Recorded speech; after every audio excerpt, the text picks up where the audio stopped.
En ouvrant ces conversations, je ne sais par où prendre le phénomène Camus, auteur prolixe dont je dois avouer que la plume, l'ambition et la dimension m'ont impressionné dès la première lecture que j'en ai faite il y a plus de 30 ans. Écrivain colossal, œuvre titanesque, personnage océanique dont une phrase, écrite dans son journal au retour d'une promenade, donne la mesure, ou plutôt la démesure. Au cours de mes promenades, je suis hanté par une pulsion folle d'exhaustivité qui exige de moi que je garde constamment à l'esprit tous les raccordements de tous les chemins, dans une zone de plus en plus large, mais qui demeure pourtant infime, et qui n'est qu'une zone cantonale parmi des millions d'autres. Telle est l'ambition littéraire qui anime, au fil de plus de 100 volumes, qu'on ne compte d'ailleurs plus, cet acharné d'écriture devenu écrivain classique, connu dans toute l'Europe et aux États-Unis, mais mal connu en France, d'autant que beaucoup de ses détracteurs politiques, comme de ses admirateurs, ignorent à peu près tout de lui. On sera surpris de découvrir ce dont procèdent ses engagements, qu'on juge bêtement radicaux, alors que s'il force certes le trait, comme doit le faire tout écrivain, il ne fait qu'exercer un sens époustouflant de la liberté, une liberté que plus personne n'ose aujourd'hui, une liberté toute aristocratique. Tel pourrait être le premier caractère de cet homme frêle, doté d'une extraordinaire énergie et d'une incurable audace, jusque dans l'art de se confier ce qu'il fait volontiers, sûr qu'il est de pouvoir tout dire de lui quand le seul secret qui vaille à ses yeux est celui qui reste une fois tous les autres dévoilés. C'est une grâce que nous offre TV Liberté que de pénétrer dans cette voie étrange grâce à 6 conversations que nous avons pu filmer chez lui, ce qui n'est pas rien. Certes, tout écrivain a un lieu, la neige pour Tolstoï, la mer pour Pierre Loti et pour François Mauriac, les pins et les vignes. Mais c'est peu dire que Camus a son lieu, un village, justement dénommé Plieux, étagé sur un coteau de Gascogne, en Lomagne, au nord du département du Gers, ne pas prononcer Gers, car le maître est sourcilleux sur l'exactitude de la langue. Au sommet, un austère château du XIVe siècle, hautain et fortifié comme il peut le paraître lui-même. C'est là que le jeune écrivain, jusque-là très parisien, très rive gauche et vaguement gauchiste, et même vaguement débridé, s'est installé voici 30 ans. Désormais, il mène une vie à la fois retirée et trépidante, pour ainsi dire idéale, certes parsemée de déboires, par exemple quand il doit abandonner l'idée de faire de son château une sorte de centre culturel avant-gardiste, mais aussi de déroutes financières, car l'idéal coûte cher et le maître est dispendieux, mais une vie pleine de moments indicibles et pourtant fort bien dits et écrits, ceux que l'on doit à la simple contemplation, aux rencontres, à l'amour, aux promenades, aux paysages, aux lectures, et bien sûr à l'écriture, une écriture impeccablement maîtrisée, même quand il écrit à la diable, et Dieu sait qu'il écrit, ce diable d'homme. Retrouvons-le pour cette première conversation dans l'une des pièces immenses de sa demeure.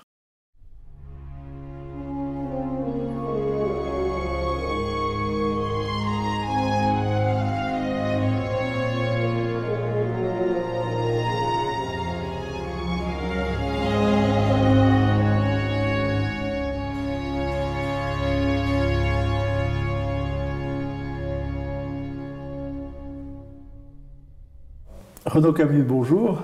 Bonjour, Benoît Couteau. Merci de nous recevoir dans cet endroit qui est plus qu'une demeure, qui est un lieu mythique. À Plieux, le château. On dit souvent une bastide, mais ce n'est pas une bastide. Une bastide, c'est un village dans le sud-ouest. Ah oui, en réalité, c'est un château gascon.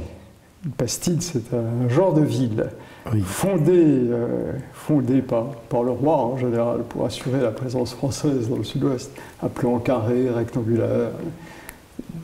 Innovation urbanistique du XIIIe siècle. Dans la région, une bastide dans le sud-ouest n'est pas du tout la même chose qu'une bastide en Provence. Ce sont deux choses totalement différentes. Ici, c'est un château gascon bien plus vieux, bien antérieur à Louis XIII. C'était un édifice militaire. Absolument militaire, exclusivement militaire. Nous sommes dans le Moyen-Âge. Oui, oui, parce que nous étions ici à la frontière entre les possessions anglaises et françaises, puisqu'ici on était en Gascogne, dans les terres du roi d'Angleterre, duc de Gascogne, et la rivière qui passe à côté était frontière, ce qui fait qu'il y a une profusion de châteaux forts qui veillaient sur cette c'est presque un château fort ici, ça s'apparente au château fort. Un château fort, oui. Mais alors avec de très grandes pièces. Oui, comme c'est un édifice militaire, il n'y a que des pièces immenses, c'était pas vraiment un lieu d'habitation, oui. Ça n'a été que très tardivement un lieu d'habitation. Et pour vous, 1992, 1993 oui, 12, 13, quelques travaux, donc 13 plutôt que 12. Vous y avez élu domicile. On ne sait pas très bien pourquoi, parce que ce n'est pas tout à fait votre région d'origine. En tous les cas, elle est attachée à votre personne. Elle est devenue célèbre. Vous y écrivez, vous y travaillez. Elle était célèbre bien avant moi, heureusement. Vous avez contribué à sa célébrité excellente et forte contemporaine. Et est-ce que je peux vous demander, d'abord, il est très étrange de vivre dans un univers esthétique que nos auditeurs et nos téléspectateurs vont découvrir au fil des 6 émissions qui s'ouvrent, puisque vous nous recevez chez vous pour quelques jours. On y vit de jour comme de nuit, hiver comme été, aussi agréablement qu'aujourd'hui, au mois de juillet, sous la belle lumière d'été. Oui, si je puis dire, vous avez de la chance, parce qu'aujourd'hui, il fait très beau et la lumière est très indulgente. C'est quand même une vieille bâtisse qui a pas mal souffert, et quand le temps est très gris, pluvieux, sombre en novembre, elle a tendance à me montrer que c'est plaie, et elle en a.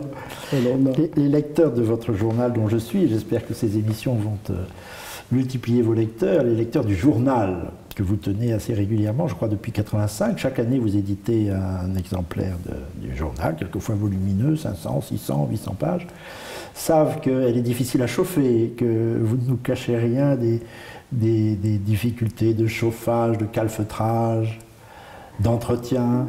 Dans l'ensemble, j'ai tendance à ne rien cacher. Moi, j'ai un grand respect pour le secret des êtres, mais à mon avis, le secret ne commence, le secret véritable, le seul qui a un intérêt, qu'à partir du moment où tous les petits secrets sont levés. Alors, j'ai jamais pu comprendre pourquoi on sait toutes sortes d'histoires sur l'argent, le sexe, la santé même. Enfin, je peux le comprendre, je respecte parfaitement les gens qui placent là le secret, mais il me semble que le secret est une chose plus haute que ça. Le seul secret qui vaille, j'aime à dire ça, j'ai même placé cette phrase en exergue d'un de mes grands chantiers, le seul secret qui vaille, le secret qui reste lorsque tous les secrets sont levés.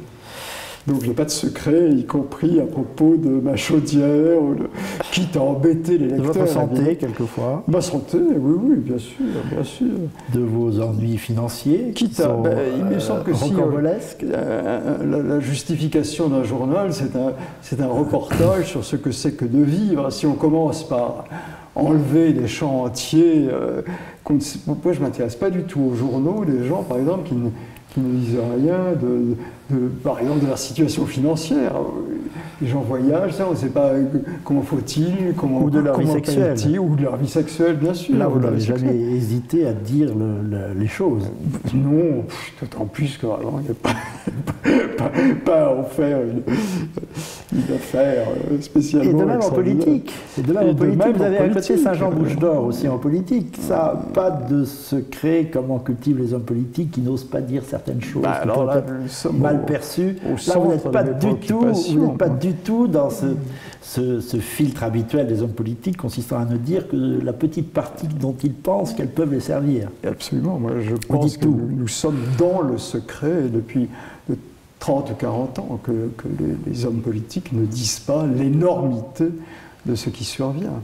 C'est pour ça, je pense, beaucoup de gens s'étonnent que j'ai pu écrire certaines choses comme Tricks ou des livres comme ça, et aujourd'hui... Tricks, c'est un récit de drague. Qui est un récit de drague et d'épisodes sexuels. Et aujourd'hui, la décivilisation, le grand remplacement, formule mais c'est exactement le même mouvement. C'est justement dire, mais pourquoi faire des histoires sur des choses qui peuvent très bien être nommées et qui doivent être nommées ce qui n'est pas nommé, enfin le secret, étant pour moi, mais je crois que ce n'est pas ce que vous voulez aborder aujourd'hui, étant le grand remplacement, le changement de peuple et de civilisation, qui est le grand secret dans lequel notre pays est plongé depuis 40 ans et qui ne doit pas être évoqué, alors que tout le reste n'a pas d'existence véritable quand ce n'est pas dans la lumière de ce phénomène. Beaucoup de nos contemporains vous connaissent, Renaud Camus, par ce concept de grand remplacement qui a fait Florès. Et je voudrais en effet, vous avez tout à fait raison, que l'on comprenne toute la vie que vous avez menée auparavant, qui ne vous destinait pas nécessairement à jouer les Saint-Jean-Bouche-d'Or, avec un courage, d'aucuns diraient, une témérité qui certainement vous grandira aux yeux de l'histoire. Mais en effet, il faut d'abord vous connaître un peu, et je n'arrive pas à trouver le fil de départ, parce que en réfléchissant, le départ c'est la naissance, mais en réfléchissant, est-ce que vous êtes un esthète, est-ce que vous êtes un érudit, vous êtes beaucoup l'un et beaucoup l'autre? Il y a une foison chez vous, il y a une gourmandise de tout prendre, vous êtes très goulu, en version océanique un peu, tout est à prendre et à comprendre pour vous. J'ai la chance d'être doté d'une curiosité absolument inépuisable. Il y a un sentiment humain qui m'est totalement étranger, que j'aimerais bien connaître une fois, ne serait-ce qu'il tient une telle place, y compris dans la littérature, un sentiment que moi je n'ai absolument jamais éprouvé. Je ne sais pas ce que c'est l'ennui. Je ne sais pas. Or, l'ennui a ses lettres de noblesse, y compris auprès d'écrivains géniaux qui en parlent comme étant la plaie de leur existence. Et pour moi, c'est comment un homme comme Chateaubriand, par exemple, peut-il parler de son ennui? Comment peut-on s'ennuyer quand on est Chateaubriand? C'est pour moi mais incompréhensible. Je ne comprends pas comment on peut s'ennuyer. Et en effet, absolument tout m'intéresse, en particulier dans le domaine de l'érudition, par exemple. En cela, vous êtes véritablement érudit, c'est-à-dire que vous laissez de côté aucun pan de la connaissance, tout vous attire, vous excite, vous intéresse. C'est eux qui ne me laissent pas de côté. Ils sont... Non, absolument plus. Je ne sais pas l'histoire du moindre village. Par exemple, je tombe sur une brochure d'un village, je trouve ça absolument passionnant. Ne serait-ce que le nom de ce village vous attire, et à partir du nom... Une brochure sur le nom d'un village où je n'ai jamais mis les pieds, ça peut me passionner absolument. Tout m'intéresse. Enfin, il y a quand même des domaines qui ne m'intéressent absolument pas, c'est vrai. C'est vrai, qui sont même assez vastes, oui. Il y a des domaines qui ne m'intéressent pas. Mais ceux qui m'intéressent... Non, j'ai un intérêt assez constant et assez fidèle. Oui. Écoutez, il y a aussi cette immense excitation que vous a donnée Internet très tôt. Vous avez été un des premiers écrivains à travailler beaucoup avec Internet. C'est-à-dire que Internet arrivait, c'était pour moi ce que j'ai appelé la forme heureuse, parce que j'écrivais depuis longtemps des choses qui n'allaient plus du tout dans les livres, qui débordaient les livres de tous les côtés. Oui. Car, enfin, je ne veux pas embêter vos éditeurs avec ça, mais enfin, un écrivain a des trucs, allez-y. Mon problème, c'est pas mon problème, mais ma caractéristique, c'est que je n'ai jamais trouvé qu'une histoire ou une réflexion, un fil de réflexion, la pensée, pour utiliser un mot un peu grand, soit quelque chose qui aille d'un point A à un point Z. Une ligne comme ça, comme dans un roman linéaire, bien construit. Moi, j'ai toujours eu, non plus qu'un voyage d'ailleurs, un voyage n'a jamais consisté pour moi à aller de tel endroit à tel autre. Quand les gens me disent « vous serez là-bas dans 3 heures » en prenant l'avion, moi je ne voyage pas du tout comme ça. D'abord, je n'aime voyager qu'en voiture, prendre des chemins de traverse, m'arrêter, c'est très compliqué les voyages. Et donc, j'écrivais des livres qui étaient pleins de notes, à des notes, à des notes, à des notes, ça partait de partout. Et l'Internet est arrivé comme une bénédiction du ciel. Ou une damnation de la foison sans cesse entretenue. Oui, bien sûr, puisque tout, absolument n'importe quel mot, est comme une étoile à partir duquel on peut aller où on veut et tomber sur d'autres lieux qui seront de nouveau des points d'intersection. Moi, je suis toujours là où Édipe rencontre Laios, c'est-à-dire à l'Y, à l'intersection. Et on prend les deux chemins. Oui, on prend les deux chemins. Alors, ça vous a donné l'idée d'exercice littéraire très particulier que vous appelez églogue. C'est-à-dire que... Qui est antérieur à l'Internet. Pardon ? Qui était très antérieur à Internet. Oui. C'est à ça que je sais. Dans un discours, vous... poursuivez les connotations de chaque mot, aussi diverses soient-elles, c'est-à-dire que le discours diverge en étoiles à l'infini. Des floraisons, comme des arbres généalogiques, si l'on veut, mais qui iraient dans les deux sens, qui montraient et qui descendraient. Oui, tout est une étoile. Je vous ai entendu un jour, je ne vous demanderai pas de faire cet exercice devant les téléspectateurs de Télé Liberté, peut-être iront-ils vous voir un jour lire des églogues ou chanter des églogues. Je vous ai vu un jour à Beaubourg. Ce sont des textes chantés dont les syllabes s'enchaînent par leur évocation. Et les chemins auxquels ça peut être éventuellement ouvrent. chanté, c'est pas absolument fait. Quelquefois vous les lisez, quelquefois vous les chantez. Oui, on est absolument libre de faire ce qu'on veut et le texte éclate à tout moment. Mais ce qui n'empêche pas du tout, et même au contraire, la solidité, la fermeté de certains thèmes. Au fond, ce qui fait un écrivain, me semble-t-il, c'est l'insistance obsessionnelle des thèmes. Et au fond, plus c'est éclaté, plus on se rend compte que certains thèmes ou certaines couleurs chez un peintre reviennent obstinément. Au fond, je disais érudit ou esthète, vous êtes d'abord un écrivain, c'est la langue, c'est la plume, c'est l'écriture, ce sont les mots, ce sont les lettres qui, oui, bien sûr. qui constituent votre vie. Tout est dans la langue. Tout est dans la langue. Que la langue est l'instrument de perception. La langue n'est pas seulement un instrument de communication. J'ai toujours été persuadé qu'on ne le voyait pas, ce qu'on ne pouvait pas nommer, d'une part, et on en a preuve tous les jours. On ne voit pas ce qu'on ne peut pas nommer. On ne voit pas ce qu'on ne peut pas nommer. Si on traverse une ville magnifique avec quelqu'un qui n'a aucun vocabulaire, aucune formation d'architecture, qui ne sait rien, il est très frappant que tout simplement il ne voit pas, cette personne ne voit pas. Et j'avais écrit une phrase absolument ridicule qui est que l'œil est un muscle très bête, sur quoi c'est fait un plaisir de me faire remarquer que l'œil n'est pas un muscle, mais je crois que l'œil est, je ne sais quoi, un organisme en tout cas, très bête. Oui, l'œil ne voit pas ce qu'il ne peut pas nommer. Et donc le vocabulaire est essentiel, et a fortiori la syntaxe est capitale. La syntaxe n'est pas seulement une façon d'ordonner ses propos, mais c'est aussi une façon de percevoir le monde, de le hiérarchiser, de le mettre en ordre, d'où mon inquiétude quant à ce que j'appelle l'effondrement syntaxique très perceptible. C'est le premier souci politique de l'écrivain que vous êtes, oui, et de l'esthète que vous êtes. Vous écrivez par exemple des expositions, vous n'aimez pas les expositions nombreuses où on s'aperçoit que l'œil des visiteurs ne voit rien parce qu'ils n'ont rien dans la tête, ils n'ont pas les mots pour le voir. Ce n'est pas les mots pour le dire, c'est les mots pour le voir. Et tout le monde sait que vous êtes très sévère pour les mœurs contemporaines, pour une sorte de démocratisation à 3 balles de la culture et de la civilisation. Mais la visite du musée me fait penser à ce que vous dites. L'œil, en effet, est idiot quand il n'est pas formé, il n'a pas une formation, une éducation, je crois que le mot vaut d'être cité, une éducation antérieure. Je pense en effet que la quantité n'a rien à faire dans les affaires de la culture, et que c'est absolument ridicule de dire mais la culture se répand parce qu'il y a de plus en plus de gens dans les musées. Il faut voir ce qu'ils y voient, les raisons qu'ils ont d'être là. Je crois au contraire que les musées sont devenus... enfin, les grands musées, Dieu merci, il reste les petits musées de province où il n'y a jamais un chat, qui ont des collections absolument merveilleuses, et où il y a des chefs-d'œuvre quelquefois tout à fait comparables à ceux des grands musées, et que personne ne va jamais voir. Ouais. J'ai vu encore tout récemment, par exemple, un des plus beaux tableaux du monde, qui est la Junte des Philippines de Goya, au musée de Castres. Et nous devions être 5 dans le musée de Castres.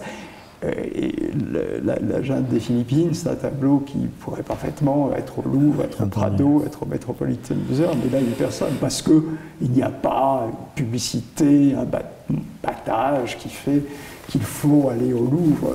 Moi, si j'étais ministre de la Culture, je demanderais comme idéal que au bout de 2 ou 3 ans, la fréquentation du Louvre soit réduite au moins de moitié. Vous savez que vous n'avez pas toujours bonne presse. Quelquefois, c'est le moins qu'on puisse dire. Ça ne vous dérange pas. Secrètement, vous en jouissez. C'est le plaisir aristocratique de déplaire. On dit de vous, justement, Renaud Camus, cet aristo qui vit dans un château insensé et qui n'aime pas la démocratie, ou en tous les cas, pas la démocratisation de la culture, comme je crois qu'elle est illusoire. Non, d'abord, Aristo, inutile de dire que je ne le suis pas. Les Camus... Ça vous colle à la peau, je vous signale. Ça ne peut être que dérisoire. Enfin, je ne crois pas, je ne crois pas. Je ne suis pas Aristo d'origine, en tout cas. Non, mais vous aimez le singulier. Anti-démocrate, non. Enfin, je n'ai pas une passion pour la démocratie, mais pas non plus, ça me semble un système...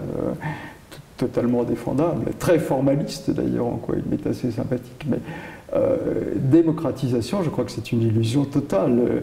La culture, il faudrait la répondre en élargissant le nombre des gens qui cultivaient. Alors, il s'est passé la démocratisation a consisté exactement à l'inverse, aplatir, à égaliser, c'est-à-dire à décultiver les gens cultivés, qui le sont de moins en moins. C'est un grand thème. Nous y reviendrons, la décivilisation, la déculturation. Mais puisque nous parlions de vos origines, vous dites que vous n'avez pas d'origine aristocratique, elles sont particulières d'une certaine façon, vos origines. Vos parents sont étaient l'un et l'autre auvergnats. Je crois qu'ils avaient l'un et l'autre un certain âge quand vous êtes nés. Je crois qu'ils avaient 45 ou 46 ans à votre naissance. Non, bah, je suis un petit dernier, nous étions 3 et je suis arrivé longtemps après les autres. Oui. Mais non, j'avais 34 ans. 34 ans. Et aujourd'hui, ça serait tout à fait court. Votre père, Camus, rien à voir avec un autre écrivain qui s'appelait Camus? Non, absolument aucune relation de famille. C'est un nom, vous savez, c'est un des noms les plus répandus en France. C'est pour ça que le ticket, quand aristocratique, c'est un nom qui n'a rien d'aristocratique. Et votre mère portait un nom plus auvergnat encore, Gourdia. Oui, les Gourdias. Très auvergnat. Les Gourdias sont originaires, je crois, du pays de l'Astrée. C'est pas exactement l'Auvergne, d'ailleurs. Il me semble que c'est du Forêt. Enfin, c'est tout à fait nettoyé. Vous êtes né à Chamalières, nom connu de tous les Français, puisque c'est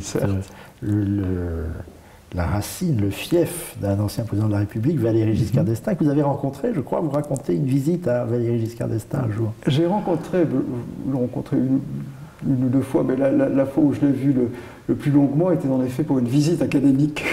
Vous étiez candidat à l'Académie française, vous alliez voir l'Académie française. Et lui, vous savez, on lui a proposé de faire des visites. Et la plupart des académiciens disent oh non, ça va comme ça, surtout quand ils n'ont pas l'intention de voter pour vous. Et Giscard d'Estaing m'avait, alors assez curieusement, mais ça m'allait très bien, m'avait dit oui, je vous recevrai volontiers, mais il voulait me recevoir dans son château d'Auvergne, justement, qui n'était pas celui qu'il a actuellement, qui est une merveille, qui est Estaing, qui est vraiment une des plus belles forteresses de France, dans un village de toute beauté, auquel il tenait beaucoup pour des raisons liées à son nom, mais c'était le château c'est Chamonat, oui. Chamonat, il vous reçoit pour au fond, vous parler de lui, c'est ça? Et de sa généalogie. Il m'a parlé. Il était très intéressant, vous savez, Giscard d'Estaing, très intelligent, très brillant. Et il m'a reçu d'ailleurs très gentiment et j'en suis très reconnaissant. Et vos premiers pas sont assez banals. Vous faites des études à Clermont-Ferrand, oui, de lettres. Enfin, d'abord baccalauréat de lettres. droit d'abord. Oui, d'abord le baccalauréat à Clermont-Ferrand et quelques études de droit déjà à Clermont-Ferrand. Oui, à Clermont-Ferrand. Oui. Qui vous passionnait ou pas le droit? Non, qui ne m'intéressait absolument pas du tout. Mais mes parents s'étaient mis dans la tête que je devais être diplomate et que donc il fallait faire du droit et qu'il fallait faire ensuite Sciences Po, ce que j'ai fait. Mais j'ai commencé par le droit à Clermont-Ferrand. Mais en effet, ça ne me passionnait pas du tout, le droit. C'est un attachement important pour vous, l'Auvergne, Clermont-Ferrand, Chamalières? Ah oui. Oui. Vous y revenez souvent dans le journal, en tous les cas. J'y reviens assez souvent et c'est très important pour moi. Oui, je me sens très auvergnat par certaines choses. Mais comme toujours, plus on aime les choses, plus on souffre des atteintes qui lui sont portées. C'est la même chose pour la langue, c'est la même chose pour le paysage. Si on est fou de paysage, on n'est pas très heureux, surtout en France. Et le paysage est quand même épouvantablement maltraité. Alors en Auvergne, évidemment, je souffre beaucoup de certaines Clermont-Ferrand, ses environs, tout ça. De mon point de vue, très abîmé, ça abîme beaucoup. Mais il y a quand même des parties qui restent admirables. Et puis, j'aime par exemple particulièrement le roman auvergnat. Voilà un point sur lequel je serais même tenté, le style roman, je veux dire, les églises romanes. Les églises romanes. C'est même un point où il me semble que je suis peu suspect de chauvinisme. Sur ce point, je suis peut-être un peu chauvin. Je trouve que le style roman auvergnat est peut-être un des plus beaux styles romans. Et pourtant, vous n'avez jamais songé à vous établir en Auvergne? Mais non, il m'arrive de le centaines de regretter. kilomètres plus au sud, je l'ai en habité Gascogne. parce que je voulais habiter à la campagne toute l'année. Et j'avais les souvenirs d'enfance extrêmement rudes dans la montagne, où on poussait les voitures, ou même quelquefois on était coincé pendant 3 ou 4 jours dans des maisons perdues, où il y avait des allées comme ça, où on ne pouvait plus sortir. Et je n'ai pas eu le courage peut-être de m'y installer complètement. Puis il y avait, mes parents avaient une maison, vous n'avez pas l'air de tenir particulièrement à ce que je m'installe. Et je me suis dit que la Gascogne, que j'aimais beaucoup, que j'avais découverte quand j'avais fait un livre qui s'appelle Journal d'un voyage en France, quand j'avais 30 ans peut-être. Et j'avais adoré la Gascogne. D'ailleurs, c'était même plus ancien que ça. Quand j'étais enfant, j'avais adoré les Trois Mousquetaires. Ça remonte aux Trois Mousquetaires. Oui. Je cherchais au fond le manoir de D'Artagnan. Vous parlez plus dans votre œuvre de votre mère, dans votre journal en particulier, que de votre père.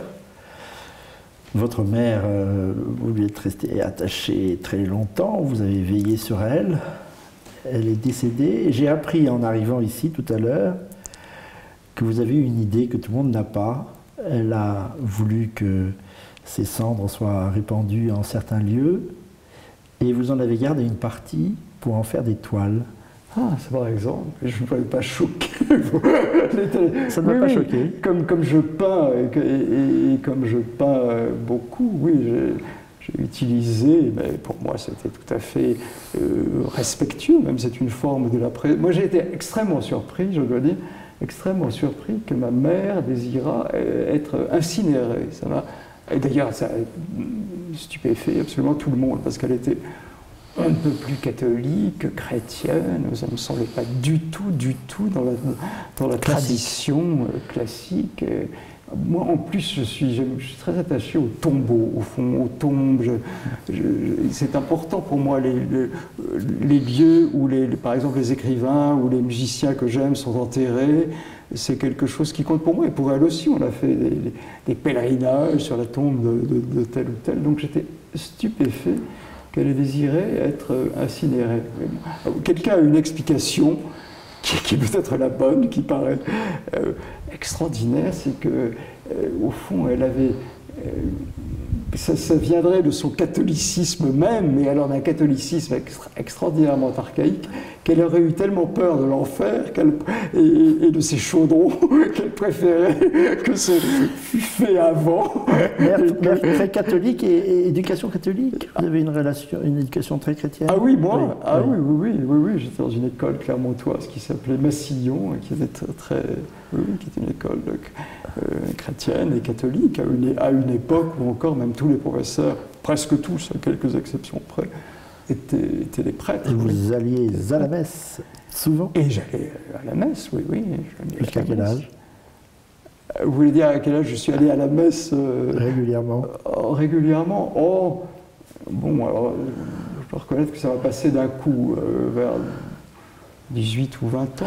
Ah oui, mais votre éducation était faite. Il m'arrive d'assister à des offices. Et si vous me demandez jusqu'à quel âge je suis allé tous les dimanches, et même peut-être un peu plus d'ailleurs, parce que comme beaucoup de jeunes gens et d'adolescents, j'ai eu même une période tout à fait d'une pratique intensive de la religion. Mais oui, j'ai arrêté d'aller régulièrement et systématiquement à la messe vers 18 ou 20 ans, comme beaucoup de gens, je crois. Est-ce que ce sont de bonnes années, les années auvergnates d'enfance et d'adolescence? Les livres, beaucoup? Vous étiez déjà beaucoup dans les livres? Je n'irai pas jusque-là, mais on ne peut pas dire que c'est une enfance particulièrement heureuse, enfin elle l'était par certains côtés, mais... Vous lisiez beaucoup déjà? Ah oui, ça je lisais beaucoup, oui, je lisais beaucoup. Mes parents, j'allais dire, s'entendaient très mal, ce ne serait pas exact, parce qu'ils ont vécu ensemble jusqu'à 90 ans l'un et l'autre, et ils ne pouvaient pas se quitter, mais ils se disputaient absolument constamment, ce qui était absolument insupportable, vraiment très désagréable. Ils passaient son temps à se disputer, c'était très très pénible. En plus, quand j'étais enfant, j'étais vraiment dans une misère noire, il n'avait vraiment pas un sou. Comme d'ailleurs beaucoup de monde dans ces années-là, ça se passait dans les années 50, c'était la France était vraiment pauvre. Et on était on était pauvres. Oui, oui. on était pauvres, oui. Et il y avait le combat pour une maison. On avait une maison qui était absolument tout pour nous. Une maison avec un assez grand jardin. Et j'étais très marqué par le combat pour ma grand-mère, parce qu'elle y était absolument contrainte. La pauvre femme n'avait pas le choix, devait vendre cette maison qui lui appartenait. Et ma mère lui en voulait à mort d'être obligée de quitter cette maison. Il y avait des gens qui visitaient la maison, et comme personne ne voulait leur faire visiter, c'était moi qui devais leur faire visiter, ce qui était le comble, et c'était assez pénible. J'ai vécu ça comme on les chassait du jardin d'Éden. Oui, c'était très traumatisant.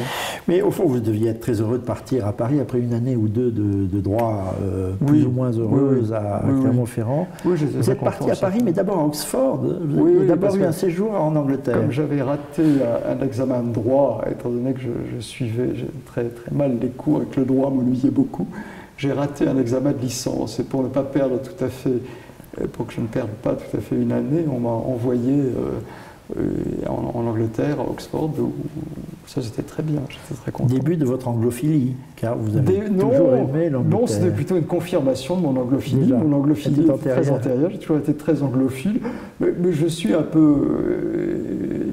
je suis particulièrement anglophile, mais par exemple, je suis tout autant scotophile, je suis très passionné de l'Écosse. La verte Écosse. Oui, absolument. Ce qui n'est pas toujours très compatible, parce que ces deux peuples ne s'entendent pas toujours très bien, mais de façon très très différente.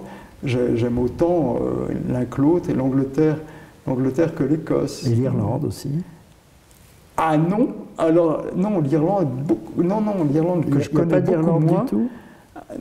Pardon ? Il n'y a pas d'Irlande du tout dans vos voyages ? Alors, si, mais beaucoup moins. J'y suis beaucoup moins allé. C'est un pays que je connais moins. Et je dois dire, alors là, pour le coup, on en parlait tout à l'heure, j'étais absolument horrifié de constater à quel point ce pays était abîmé. J'ai trouvé que les paysages étaient très très abîmés. Vous trouvez souvent les paysages abîmés. Je le connais mal, alors peut-être que je n'ai pas vu les bons endroits, mais j'ai fait un tour d'Irlande. Vous trouvez souvent les paysages abîmés. Les paysages très très abîmés. Même ici, dans cette Gascogne magnifique, vous êtes, le cœur vous est arraché quand vous apercevez une tôle ondulée, les stabulations, les ronds-points. Très exigeant sur les paysages. Je trouve que les paysages sont très abîmés. Pas tellement ici. Partout. Alors, après ce séjour à Oxford qui vous a permis de mieux apprendre l'anglais et de peaufiner votre anglophilie constante, vous revenez à Paris et vous achevez votre droit pour entreprendre des études de sciences politiques. Oui, j'ai fait... Oui. C'était toujours dans le but de devenir diplomate ? Oui, surtout dans le but de faire plaisir à mes parents et de devenir diplomate. Oui, ça me semblait très bien d'être diplomate. J'aimais bien l'étranger, l'idée de vivre à l'étranger me plaisait. Et puis aussi, je me disais qu'on devait être assez tranquille. Bon, je voulais être écrivain, vraiment. J'avais toujours voulu être écrivain. Et être diplomate me semblait très bien pour être écrivain. Il me semblait qu'on avait beaucoup diplomate écrivain. Oui, mais j'avais une idée de la diplomatie qui n'existe plus. Les diplomates ne sont plus ça du tout, ce que je regarde d'ailleurs. Les vieux diplomates à l'ancienne, mais vous auriez pu l'être, vous l'êtes d'une certaine façon, mais vous avez subi d'une certaine façon, plus qu'on aurait pu le croire, la grande vague moderniste de 68. Vous étiez à Sciences Po en 68 ? Oui. Vous avez des souvenirs précis de ces semaines ou de ces mois agités ? Oui, je m'en souviens absolument parfaitement, oui. Des souvenirs précis ? Vous ne manifestiez pas ? Alors, il m'est arrivé de manifester, si. Et il m'est arrivé, alors, bizarrement, il m'est arrivé de manifester... Vous n'êtes pas très 68 ans. Dans les deux sens. Il m'est arrivé de manifester... Oui, alors... Racontez-nous ça, oui. Pendant mai 68, Moi, j'étais très sensible, par exemple, pour des raisons personnelles, à la révolution sexuelle. J'étais très partisan de la plus totale liberté sexuelle. Qui se donnait libre cours très vite, qui se donnait dès les premières semaines de 68. On passait très facilement de la théorie à la pratique. L'école des beaux-arts se singularisait. Oui, ce genre de choses. Oui, s'est passé beaucoup de choses. Très partisan de tout ça, donc je manifestais même sur les barricades pour la liberté sexuelle, à Sorbonne, ailleurs. Et la pratique, c'était la nuit, alors? Et puis, et la pratique, la nuit, écoutez, en mai 68, je crois que c'était même être un peu le jour. Le jour et la nuit. Ne choquons personne. Ne choquons personne, je vous en prie. Il y avait une chose qui m'a beaucoup choqué, alors en sens inverse, c'était la récupération politique de tout ça. Moi, je voulais bien faire la grande révolution pour changer le monde, mais que tout ça soit récupéré par des petites combinaisons partisanes qui me semblaient dérisoires, ce qui m'avait absolument indigné. Et donc, vous avez manifesté de l'autre côté ensuite? J'ai manifesté, je crois que c'est le 30 mai. Le 30 mai, la grande manifestation gaulliste. Quand De Gaulle est rentré de Baden-Baden, j'ai participé à la manifestation des Champs-Élysées pour... moi, c'était pas du tout, le mouvement n'était pas du tout contre De Gaulle, au fond, pour lequel j'ai une certaine admiration, une grande que vous avez gardé d'ailleurs, vous le citez toujours en très bonne part. Avec certaines réserves, oui. Mais le général De Gaulle nous rapproche souvent, alors que sur bien des sujets, nous divergeons beaucoup, mais c'est autre chose. Sur bien des sujets, nous divergeons beaucoup. En matière diplomatique, par exemple.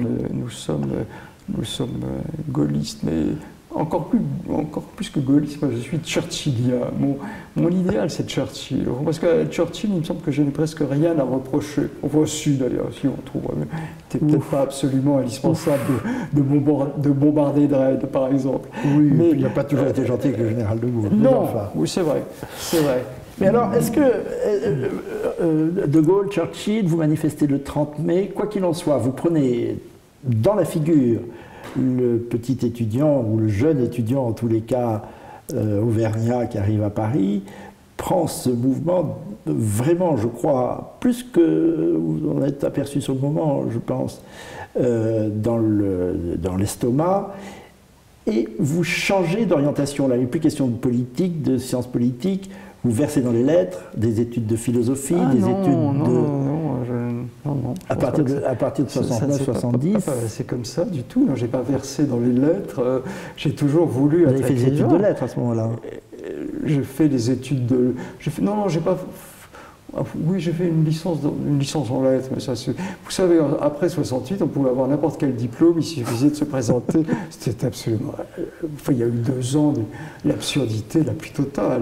Il suffisait d'aller à l'examen, on vous les donnait, et si on prenait un air fâché, vous donnait une mention. Enfin, c'était totalement absurde. Et puis en plus, il y avait officiellement un système d'équivalence qui faisait qu'on entrait en 2e année.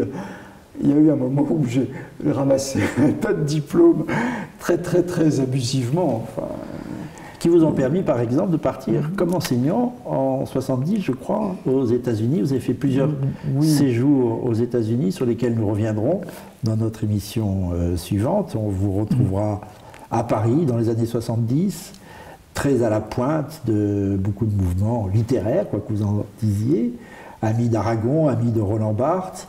Non, je ne protestais pas contre le mot littéraire, au contraire. Je disais que ce n'est pas 68 qui m'a rendu littéraire, moi j'avais toujours voulu être écrivain. Mais vous avez épousé votre temps à ce moment-là. Et j'avais déjà écrit d'ailleurs avant 68. Vous avez beaucoup épousé votre temps, on vous retrouvera avec Roland Barthes, Aragon, on vous retrouvera aux États-Unis. C'est la suite de votre période que l'on peut dire parisienne. Merci beaucoup Renaud Camus.